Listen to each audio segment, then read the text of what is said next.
మరి వారి యొక్క భవిష్యత్తును ఏ విధంగా అయితే మన గౌరవ ముఖ్యమంత్రి గారు శ్రీ రేవంత్ అన్న గారు ముఖ్యమంత్రి అయిన తర్వాత అనేక అభివృద్ధి సంక్షేమ పథకాలు మా ద్వారా చోటు చేసుకుంటున్నటువంటి పరిణామాలను చూసి అనేక మంది ఈరోజు మన కాంగ్రెస్ పార్టీలో చేరడం జరిగింది. ఆ క్రమంలో బసవరాజన్న గారు గత 4 రోజుల క్రితం స్వాగత్ హోటల్లో మరి హమీద్ పటేల్ గారి ఆధ్వర్యంలో, కృష్ణన్న గారి ఆధ్వర్యంలో కాంగ్రెస్ పార్టీలో చేరినప్పుడు తప్పకుండా కూడా కాంగ్రెస్ పార్టీ బలోపేతం కోసం నా వంతు కృషి చేస్తా అని చెప్పి మనవి చేసుకున్నటువంటి సందర్భంలో ఈరోజు ఇంతమంది సమక్షంలో వారు మన నందన్న గారిని కానీ, బ్రహ్మానంద రెడ్డి గారిని కానీ, కొండలరెడ్డి గారిని కానీ, యువత అయినటువంటి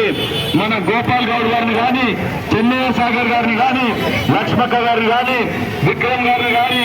ఉన్నటువంటి పాత టీం ఏదైతే ఉందో అందరినీ మమైకం చేసుకొని ఈరోజు కాంగ్రెస్ పార్టీ బలోపేతం కోసం ప్రజల్లోకి మరి వారు ముందుంటూ ఏ విధమైనటువంటి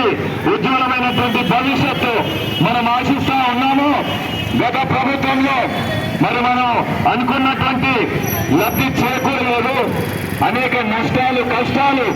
మరి అదేవిధంగా అభివృద్ధి విషయంలో చాలా చోట్లలో అన్య నగర్ కానీ, సిద్దిక్ నగర్ కానీ, రోడ్ల విషయంలో అయితేనేమి, డ్రైనేజ్ విషయంలో అయితేనేమి, అదే మాదిరిగా వాటర్ విషయంలో అయితేనేమి అనేక విధాలుగా మౌలికాంశాల్లో ఎదుర్కొంటున్నటువంటి ఇబ్బందులు కానీ, అదే మాదిరిగా జీవన ప్రమాణాలతో కోరుకున్నటువంటి ఏదైతే జీవితం మనం ఆశిస్తా ఉన్నామో ఆ ఆశించిన మేరకు అక్కడ చోటు చేసుకుంటలేదు. కాబట్టి కాంగ్రెస్ పార్టీ దీనికి చివరి వేదిక. ఆ ఒక